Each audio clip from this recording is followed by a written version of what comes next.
Assalamualaikum warahmatullahi wabarakatuh. Hai, balik lagi di Gontai, ngobrol santai bareng kita yang siap nemenin kamu dengan obrolan yang pastinya seru, fresh, dan gak ngebosenin.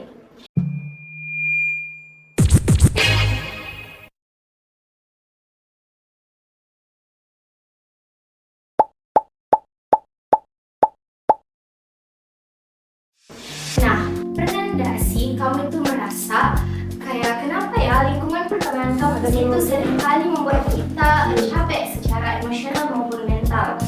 Nah, di sesi kali ini kita akan kupas tuntas hal-hal seperti ini. Aku Nur Khalifah selaku host.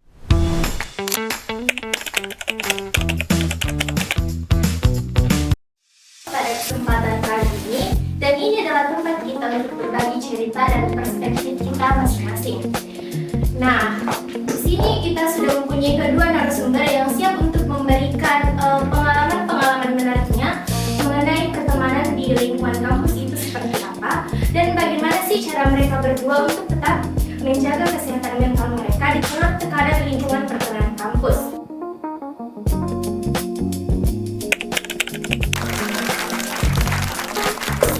Nah, dari narasumber kita yang pertama dulu nih, ada siapa di sana?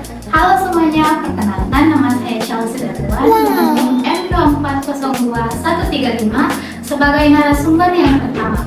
Halo semuanya, perkenalkan nama saya Salsabila Saldi dengan NIM M2402147 sebagai narasumber yang kedua. Nah, itulah tadi perkenalan singkat dari kedua narasumber kita yang pastinya sudah sangat siap untuk memberikan dan menceritakan pengalaman-pengalaman menariknya selama mengikuti perkuliahan. Nah, kita langsung masuk saja nih ke sesi tanya jawabnya.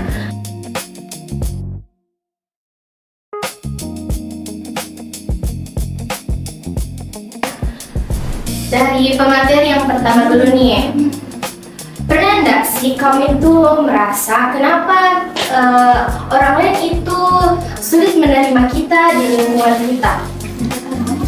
Karena kita sendiri tidak punya kepercayaan kepada diri sendiri untuk berkembang di lingkungan tersebut. Dan juga itu biasa gitu kayak merasa kayak kenapa capek terus kak? Padahal secara fisik itu tidak terlalu berat, tapi secara mental karena mungkin tekanan sosial dari lingkungan pertemanan. Berarti sebenarnya capek itu bukan cuma secara fisik, tapi dari mental kita juga sendiri. Betul. Nah, ngomong-ngomong soal perbandingan nih, menurut kalian insecure itu datang dari diri sendiri atau dari lingkungan? Terkadang dari diri sendiri, terkadang juga dari lingkungan, tergantung posisi diri kita ada di mana. Kalau kita sendiri mungkin kita bisa insecure dari berbagai hal, mungkin dari akademik maupun non akademik. Kalau dari lingkungan pertemanan itu kalau tidak bisa kita masuk di suatu circle yang ingin kita masuki. Yes, biasa tuh insecure karena kayak kenapa dia bisa, saya tidak bisa kalau begitu. Padahal sebenarnya bisa Kiki, cuman belum Kiki mencoba sesuatu hal yang kayak bisa Kiki lebih dari ini orang lain. Bagus sekali jawabannya. Dan bagaimana sih sampai seseorang itu bisa kehilangan dirinya sendiri gara-gara sering membandingkan dirinya dengan orang lain? Karena selalu dipenuhi ekspektasinya orang lain, tidak pernah merasa dengan dirinya sendiri kayak percaya diri, harus terus-menerus penuhi ekspektasinya orang lain, jadi tidak bisa berkembang itu orang. Nah, kalau dari sudut pandang kalian berdua, pernah nggak sih kalian itu merasa harus jadi orang lain supaya bisa diterima di lingkungan kalian? Kalau dari saya itu dah harus sih kok jadi orang lain untuk bisa terima itu lingkungan pertemananmu, karena kalau memang itu orang tulus berteman sama kau, ya itu nggak terima kok apa adanya, dah harus kok jadi orang lain. Jadi karena kalau jadi orang lain kok, nah bukan jadi orang lain kok terus nggak terima kok itu lingkungan, berarti memang tidak tulus berteman sama kau, itu lingkungan toksik. Jadi sebaiknya jangan kok berteman sama lingkungan yang nggak kasih jadi dirimu sendiri kok gitu. Nah, kapan pertemanan yang awalnya nyaman tiba-tiba bisa berubah jadi tekanan untuk diri kita sendiri? Awalnya mungkin dari lingkungannya. Kalau misalnya merasa tidak aman nih, nggak bagus itu lingkungan. Kayak perlahan tuh menjauhkan diri, membatasi diri, karena kayak napikir kayak tidak nyaman nih kak di lingkungan pertemanan ini, kayak toksik nih. Jadi perlahan batasi dirinya untuk bergaul sama ini orang. Biasanya juga yang seperti ini bisa jadi tekanan untuk diri kita sendiri. Nah, sebenarnya kenapa kita sering merasa harus ikut ke standarnya orang lain supaya kita tuh nggak dianggap beda sendiri? Kayak bisa masuk di lingkungannya, karena kalau misalnya tidak bisa penuhi salah satu ekspektasi dari orang di lingkungan tersebut, tidak bisa pasti masuk dalam circle-nya. Nah, kalau misalnya nih ada masalah seperti itu, nah kalau dipendam terus itu kira-kira bakal jadi seperti apa ke depannya? Bisa stres berkepanjangan, terus kayak apa lah, pendam sendiri kayak itu nih stres nih, kayak bagaimana nih kan kayak makasih mentalku begitu, terkuras habis mentalku. Berdampak buruk kepada mentalnya sendiri, karena pendam sendiri atau apa mungkin bisa jadi dia pernah percaya kepada suatu orang, terus itu kepercayaannya tuh selalu dikecewakan, jadi tidak pernah mau terbuka sama orang, Kayak cenderung menutup diri ya. Nah, kalau tanda-tandanya seseorang mulai capek secara mental tapi orang di sekitarnya tuh tidak sadar, seperti apa tanda-tandanya? selalu menutup diri, tidak mau terbuka sama orang lain, terus pendami semua yang alami, karena itu tadi yang saya bilang pernah dikecewakan sama orang lain. Jadi itu kepercayaannya tuh tidak dimiliki sama orang lain, tapi batasi di dirinya. Dia kayak sendiri kayak ada tuh istilahnya sekarang kayak apa lagi namanya sih, yang sendiri nih, kayak introvert nih begitu. Kadang juga biasa tuh ada yang kelihatan baik-baik saja, padahal sebenarnya sedang berjuang dengan sifatnya sendiri. Nah, kalau seandainya merasa kehilangan arah nih, bagaimana caranya supaya sih temukan kembali diri kita sendiri? Kalau hilang arah itu mungkin perlahan-lahan tuh bisa kita terima dulu diri tak terlebih dahulu tak sendiri, karena kalau tidak bisa kita terima diri tak sendiri bakal hilang juga arahnya diri tak, karena harus terus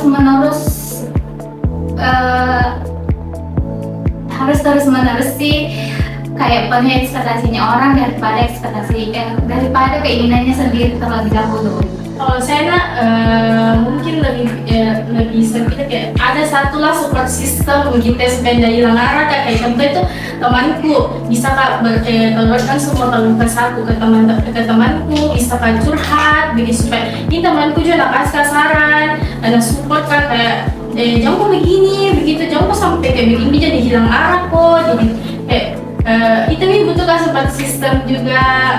Intinya kan tidak cukup cuma sekedar gitu, kita tuh butuh lingkungan yang support, yang buat si nyaman. Intinya lingkungan yang sehat ya. Nah, sebenarnya penting nggak sih circle yang sehat itu menurut kalian? Penting, karena kalau sehat itu lingkungan pertemanan pasti mengarahkan ke arah positif, bukan ke negatif. Jadi lebih berkembang lagi, bisa kita mengekspresikan diri tak sendiri, kemauan tak sendiri. Jadi tidak harus kita penuhi ekspektasinya orang lain. Yes, berkembang sama-sama.